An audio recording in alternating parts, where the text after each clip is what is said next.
This proves that the Pelicans are all in with James Borrego as they have now peeled off their first winning streak of the season after a surprise and shocking win over the Rockets in overtime, one of the elite teams in the West. So, what's the secret behind the Pelicans' recent winning success? We're going to take a look at it inside this edition of Pelicans Digest. What's good with it, y'all? It's your people, Melz On The MIC, back once again inside Pelicans Digest. And in the words of Stringer Bell, I want you to put the word out there that we back up. We serious. We back up. And we thank you so much for sticking with us here on Pelicans Digest as we get on the winning side of things, man. Finally. Thank you so much for subscribing. And don't forget, if you haven't done it yet, hit that subscribe button and you can get the best analysis, opinions, and more about the New Orleans Pelicans right here on Pelicans Digest. Big win last night, man. Big win against the Houston Rockets, one of the elite teams in the NBA, top 5 team in offensive and defensive rating. And the Pelicans weathered the storm, down 25 at the half. And it just looked like turn the TV off. Matter of fact, my dad called me. He said, man, I cut that game off at halftime. He was like, it's more of that foolishness. And then going into the half, you were thinking, well, the same old Pelicans. We're back again, this time against a quality opponent. I guess it was a fluke. These last 2 wins before that, it was a fluke. It wasn't. This team just came out there and fought its way back into this game. And we're going to get into who gets all the credit for this game, because there's a lot of credit to go around. It was a total team effort once again. Lots of credit to go around. We can start with Herb Jones, who had a phenomenal comeback in this game. Started off the game missing every single one of his 3-point shots. It was getting annoying and frustrating, and we was like, damn, what's going on with Herb, man? Because that was the thing about Herb. In order for, in my opinion, at the start of the season, I said for Herb Jones and this team to be successful, Herb has to step up offensively, not just defensively. We know he's all-world defense. He had to step up offensively, and he did that. 18 points, but of course the big number was the 8 steals.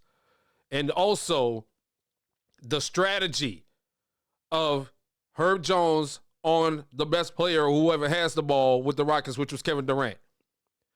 The whole strategy in the second half became keep the ball out of Kevin Durant's hands because he's not missing nothing. So let's just keep the ball out of his hands and get him frustrated to the point where he's passing. There's only one person on this team that can probably get him frustrated. That was Herb Jones. And that's why he finished the night with a plus 19. Despite the scoring and the steals, he finished with a plus 19. Was the second highest rated Pelican on the floor last night. And it was phenomenal to see that. And it also is going to quiet down a lot of this trade Herb noise. I think it's going to really quiet it down. Or he's going to ramp it up some more than likely. Either way, depending on who you with. Another phenomenal game last night from Saadiq Bey, man. He had a quiet last couple of games. Last night, he was the X factor in this game. Exploded. 29 points, 9 rebounds, and was a plus 21 on the floor last night. The highest rated Pelican on the floor last night. And again, this is a Saadiq Bey fan page. We have been clear on this.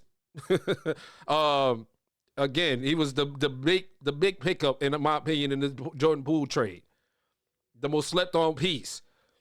And now everybody's scrambling to try to figure out what they could do to try to lure Saadiq Bey away from New Orleans. But I think New Orleans is going to do what they need to do to keep this guy in-house.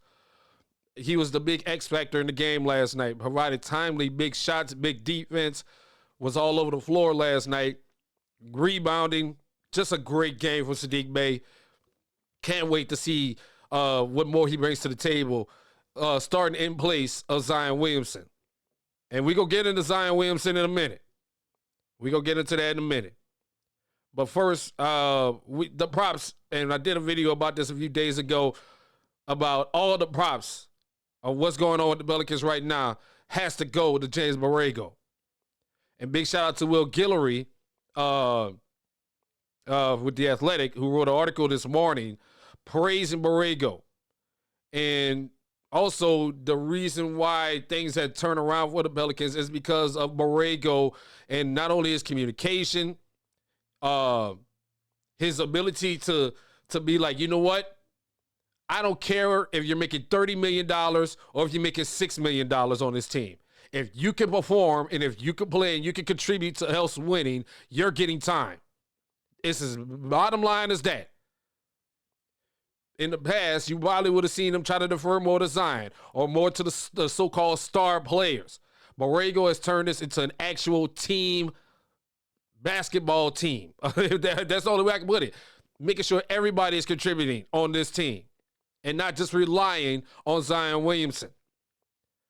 And the fact that he was brave enough to say, you know what, Zion, you ain't cutting it tonight. You go sit on the bench and stay there. Shows that that things are going in the right direction for this team. And this is something I told y'all about, though. A lot of y'all still want to argue with me about, oh, well, it's still Zion's team. Last night should have showed you that this team is no longer his team. Zion has accepted his role as a role player. But y'all ain't want to hear me on that, though. I'm going to let Will Guillory tell y'all, though. Will Guillory is a Pelicans insider, and he says since taking over as interim coach a little over a month ago, Borrego has used his tactical decision-making and direct approach off the court to earn the trust and respect of his best players, including Williamson. And again, say what you want, but Zion has been told, this is your role now, and he has to accept it. A lot of y'all still insist on this, that this is going to be, it's going to be his team again in the future. Last night should have showed you that this team is capable of winning without Zion Williamson on the floor. 9 points, 5 assists, 3 rebounds, and was the worst rated Pelican on the floor last night at a minus 17. He had to stay on the bench. He had to stay on the bench. Before making this bold decision to sit Williamson in the final 17 minutes last night, Borrego had already established a channel of communication with his star player that made it easier for both of them to come into an agreement that Williamson coming off the bench was the right move. Williamson had never come off the bench in his career before the last 2 games. And before I get into that, because Will Guillory is about to allude to something that was so true, and which is why, for all y'all who love Willie Green, we loved Willie Green, but it wasn't going to work with him. It wasn't going to continue to work with him.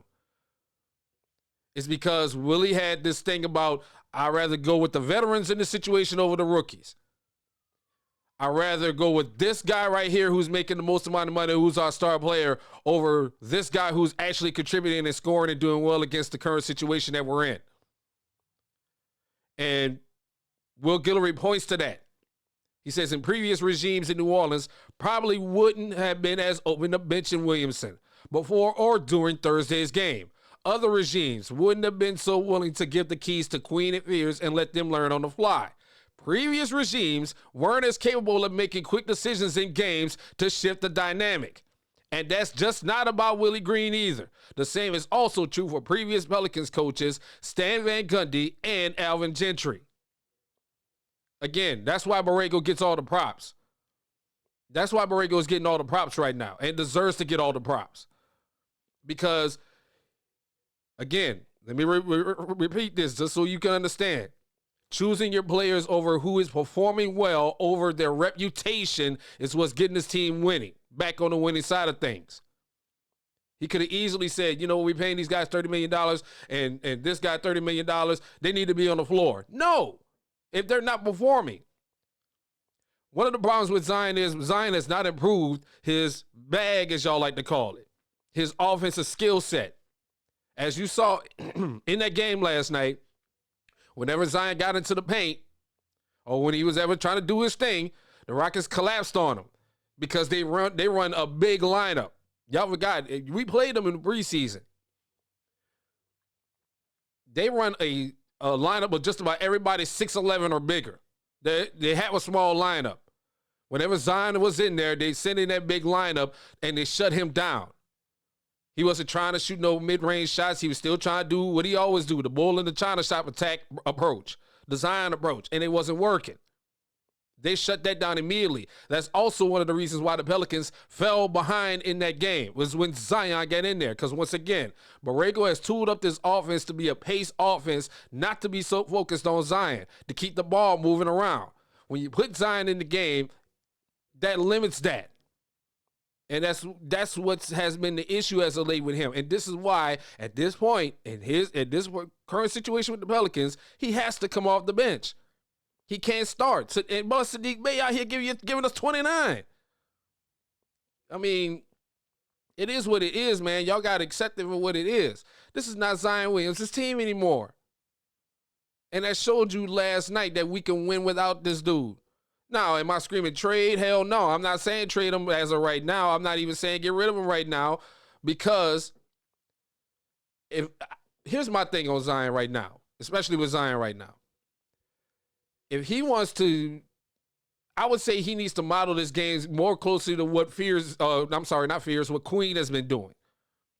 And getting back to that point Zion situation. Because that's all Queen is doing. Queen is, you remember early on in Zion was a great passer. Was also a great passer, was able to find guys. We put him at the top, and he's able to get guys rotating around him and find them.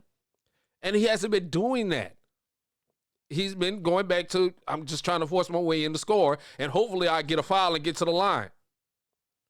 That's the other thing about Borrego, too, that I want to point out, and why I think these guys are going to war for him and really to fight for him. Because he's willing to fight for them, especially when it comes to these referees and these BS calls we've been getting. Y'all been seeing these games where the Pelicans are getting these weird calls or phantom no calls or not getting the same consistent whistles as the other team. And Borrego gets out there and cuss people out and cuss referees out and get teed up. That's something Willie Green never would do. Willie Green would be over there like, what happened? Oh, okay, well, I guess what it is. No, Borrego out there and go cuss him out. And I love that. I love the fire and the passion. He at least has the fire and the passion. And I think that's why these guys are playing so hard for him and listening to him. Because he's willing to fight for them. When the other coaches didn't. They would just sit back and just be, okay, well, that's what the ref said. And Borrego out there cussing boys out. And y'all seen that if you watched the game last night. So Borrego gets all the props. And I think Will Guillory in his article in The Athletic goes on to write that as of right now, it is a non-negotiable. You have to keep James Borrego and remove that interim tag. I'm not willing to go that far yet. I still want to see how far we could go if we could keep this thing going and get back into the hunt. Because as of right now, we're just 5 games out of the play-in. The Clippers and the Kings had the same record with us. So we're just 5 games out of the play-in. This team can get back in the hunt quickly if we can peel off a couple more wins. Can we go into December? That's the question. But what do you think, though? Who gets the credit for the big win last night as the Pelicans are now officially streaking? Is it Borrego? Is it Herb? Is it Bay? Is it Trey? Trey had another phenomenal game last night as well. But what are your thoughts, man?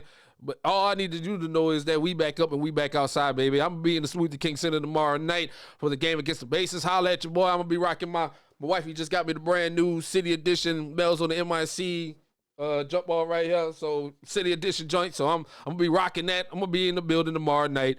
Holla at your boy, man, and holla at me. And make sure you hit that subscribe button, man. Clap back with your thoughts on the Pelicans' current winning streak. And also, who gets the credit for it? Clap back with your thoughts in the comments. And thank you so much for subscribing to Pelicans Digest. It's Melz talking about those Pels. Holla at your boy.